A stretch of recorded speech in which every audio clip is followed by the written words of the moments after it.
Hello dear students, आज की story है एंड्रोक्लिस और लायन के बारे में। बहुत समय पहले एंड्रोक्लिस नाम का एक दयालु व्यक्ति रहता था, लेकिन उसका जो मालिक था वो बहुत ही क्रूअल था। और एंड्रोक्लिस क्या करता था, बहुत उन दिनों में जो राजा थे बहुत अमीर होते थे और एंड्रोक्लिस था वो बहुत गरीब लोगों में से था। और एंड्रोक्लिस को एक दास के रूप में, गुलाम के रूप में वो राजा थे उसको यूज़ करते थे। एंड्रोक्लिस एक गुलाम था और अपने दासों और स्वामियों के लिए वो काम करता था। और एंड्रोक्लिस को अपने जो राजा थे उसके लिए काम करने के लिए इतना मजबूर किया जाता था कि उन्हें वही करना पड़ता था जो उनके जो राजा थे वो कहते थे। और एंड्रोक्लिस अगर उसकी बात नहीं मानता तो उसे कोड़े पड़ते थे, उसके पीठ पर उसको कोड़े दिए जाते थे। और एंड्रोक्लिस को ये से लगा कि जो मालिक है उसकी सेवा करने से बेहतर मौत है, तो वह एक मौके की तलाश में था कि वह अपने मालिक के यहाँ से वो मौका मिलते ही उसके अपने मालिक के इधर से वो भाग जाता है। और ये जो एंड्रोक्लिस है वो इस तरह भाग जाता है कि उसको जंगल में उसको जाना पड़ता है। जंगल ही एक जगह है जहाँ पे उसको रहना पड़ता है। और वहाँ पे जो जंगली जानवर घूमते थे उनसे वो नहीं डरता था और उसकी इस बात की परवाह नहीं थी कि उसके सिर पर छत है या फिर वहाँ पे कहाँ पे रहेगा, क्या खाएगा। वह एक आज़ाद पक्षी की तरह जहाँ चाहे वहाँ जा सकता था, वो उसको फ्रीडम थी। तो ये एंड्रोक्लिस है, एक दिन वो जंगल में घूम रहा था कि उसको एक शेर का सामना करना पड़ता है। तो हम यहाँ पे देख सकते हैं शेर है, उसको उसका सामना करना पड़ता है। और उसकी जो प्रतिक्रिया थी वो यह था कि वह मुड़कर भाग जाए। स्टूडेंट्स, अगर आपके सामने शेर आ जाए तो क्या करेंगे, तुरंत उसके पास से भाग जाएंगे। वैसे ही एंड्रोक्लिस था जो क्या करता था, शेर को देखकर ऐसा लगा कि वो वहाँ से भाग जाए, लेकिन शेर भी उसे देखकर वो हिला भी नहीं और न गुर्राया और न दहाड़ा।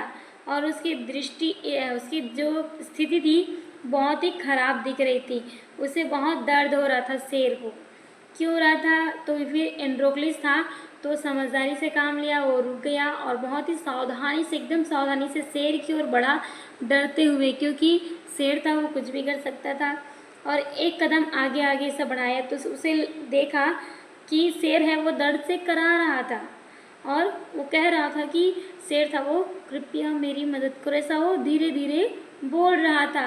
और मानो उसकी वो बोल नहीं रहा था, शेर है वो इंसान की भाषा कैसे बोलेगा, तो वो शेर था वो अपनी आँखों से अपनी मदद को व्यक्त कर रहा था।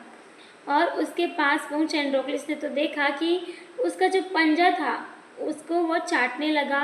और एंड्रोक्लिस ने ये देखा कि उसका जो पंजा था वो जख्मी हो गया था, घायल हो गया था और सूजा हुआ था। फिर एंड्रोक्लिस ने और गौर से देखा कि उसके पैर पर एक कांटा चुभ गया था। तो एंड्रोक्लिस क्या किया, उसने सोचा यह तो शेर का परेशानी का कारण है। फिर क्या था, जो एंड्रोक्लिस था उसने अपनी हिम्मत जुटाई और शेर के धीरे धीरे उसके हाथ दिया, उसके पास गया और उसके जो पंजे था घायल को उसकी ओर हाथ बढ़ाया, अपना हाथ को बढ़ाया और उसने शेर के जो सूजे हुए पंजे को छुआ और उस पर क्या करेगा, हमला कर देगा इसलिए। लेकिन उस शेर को उसकी नेक नीयता से उसकी समझ में आ गई किसके, ये जो एंड्रोक्लिस था शेर के पंजे को छुआ तो उसको उसका जो अच्छे काम थे, उसका जो उसको दयालुपन था वो शेर को समझ आ जाता है। और एंड्रोक्लिस था उसने अपने बाएं हाथ से किसको, शेर के जो पंजे को लिया और चतुराई से उसने कांटा को बाहर निकाला। तो देखते हैं यहाँ पे जो कांटा था उसको एंड्रोक्लिस ने बाहर निकाल दिया। अब क्या हुआ, इसने इसकी हेल्प करी तो दोनों में फ्रेंडशिप हो गई, दोनों मित्र बन गए और दोनों एक साथ जंगल में रहे। और जब तक ये शेर था वो चलने लायक नहीं हुआ तब तक वह जंगल में शिकार करता और अपने जो जानवर था, ये जो शेर था, उसको अपने साथ खाना था उसको बांटता था, उसकी घाव को साफ करता, पट्टी बांधना, चलने फिरने में फिर वो शेर था वो सक्षम हो गया, वो चलने फिरने लगा। और ऐसा ही वह एंड्रोक्लिस के साथ साथ साथ चलता था और जहाँ जो एंड्रोक्लिस कहीं भी जाता वो शेर भी उनके साथ ही रहता था। और इस बीच क्या हुआ कि जो एंड्रोक्लिस था वो एक दिन अकेले ही बाहर चला गया।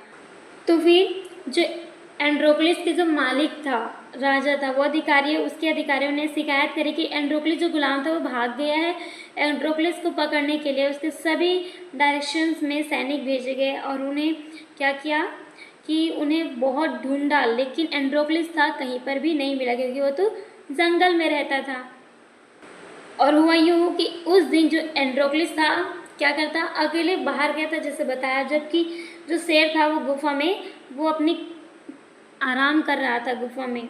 फिर क्या हुआ कि जो सैनिक थे वो क्या करे, एंड्रोक्लिस को ढूंढ लिया। सैनिकों के हाथ में ये एंड्रोक्लिस था वो पड़ गया और उन्हें शहर ले गए, राजा के पास ले गए, उसको जंजीरों में जकड़ दिया और जो पिंजरा रहता उसमें बंद कर दिया। और उन दिनों जो राजा थे क्या करते थे, जो लोग वहाँ से भाग जाते थे अपराध के समान माना जाता था, जिसे सज़ा के तौर पर क्या करते थे, जो जंगली जानवर थे उसको खिला दिया जाता था, उसका अहेर कर दिया जाता था। फिर क्या हुआ, एंड्रोक्लिस को भी जंगली जानवरों के सामने फेंक दिया गया, उसको फेंक दिया जाना था। तो फिर क्या किया, उसको पिंजरे में बंद था तो क्या किए, एक दिन जो सम्राट था उसने सर्कस में पहुँचे और जो अपना स्थान ग्रहण किया जहाँ पे वो गद्दी में बैठता है। फिर जो भीड़ ने से जयकारे लगाए। फिर क्या हुआ, तो तुरही बजाने लगे, तुरही बजाई और एंड्रोक्लिस को अखाड़े में लाया गया।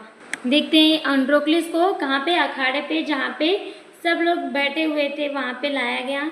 फिर क्या हुआ, जो जानवर की जंजीरें थी जिसमें क्या किए थे, शेर को रखे थे, उन्होंने उस पिंजरे का दरवाज़ा खोल दिया। राजा का आदेश था कि वो उसे खोल दिया। और क्या हुआ, वह कमज़ोर और बहुत ही निराश महसूस कर रहा था एंड्रोक्लिस कि अब मेरे साथ क्या होगा।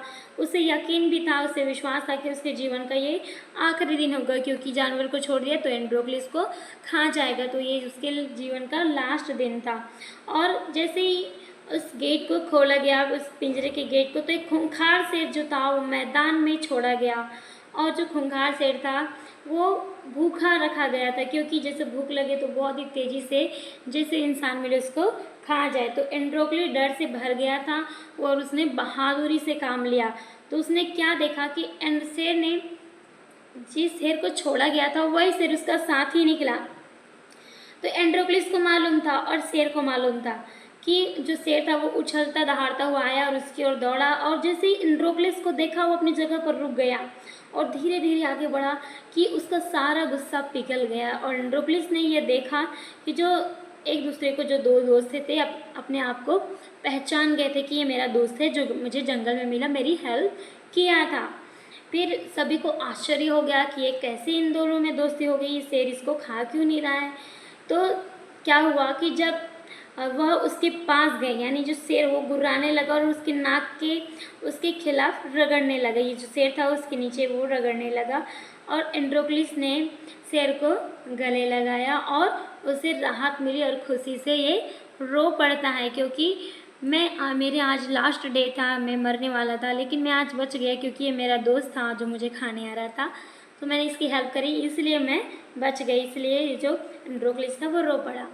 फिर क्या हुआ कि जो दोनों दोस्त थे आपस में मिल गए, एंड्रोक्लिस को अपना दोस्त मिल गया, शेर मिल गया और शेर को भी एंड्रोक्लिस मिल गया। फिर क्या होता है, जो किंग था, जो राजा था, सम्राट है, उसके समय जो दर्शक ले दो अखाड़े के देख रहे थे, ये जो कोमल जो दृश्य था उसे देखकर सबको आश्चर्य हो गया कि एंड्रोक्लिस का उत्साहवर्धन उसने शुरू कर दिया कि वे कितने अच्छे हैं। एंड्रोक्लिस था, उसे रिहा करने की मांग करी लोगों ने। और जो सम्राट था उसने एंड्रोक्लिस के इस शेर के साथ जो अजीब व्यवहार था उसका कारण पूछा कि ऐसा व्यवहार कैसे, एक शेर के साथ तुम्हारा इस तरह दोस्ती का रिलेशन कैसे हो सकता है, ऐसा जो किंग था उसने पूछा। जब उसने पूरी कहानी सुनी तो सम्राट को भी, यानी किंग का था उसको भी, और जानवर के बीच जो कृतज्ञता और मित्रता से अभिभूत था उसे आदेश दिया कि एंड्रोक्लिस को फ्री कर दिया जाए, मुक्त कर दिया जाए, गुलाम नहीं रहेगा। फिर जो सम्राट था, किंग था, उसने एंड्रोक्लिस से पूछा और वह क्या इनाम चाहेगा। तो एंड्रोक्लिस ने जवाब दिया कि वह अपने लिए कुछ नहीं चाहता, वो लेकिन वह यह चाहता है कि जो शेर को भी आज़ाद कर दिया जाए, उसको अपने पिंजरे में न रखा जाए। तो दोनों मित्र स्वतंत्र जीवन जीने के लिए जंगल में फिर से वापस चले गए। Like, share, subscribe and thanks for watching this video. मिलते हैं नेक्स्ट वीडियो में।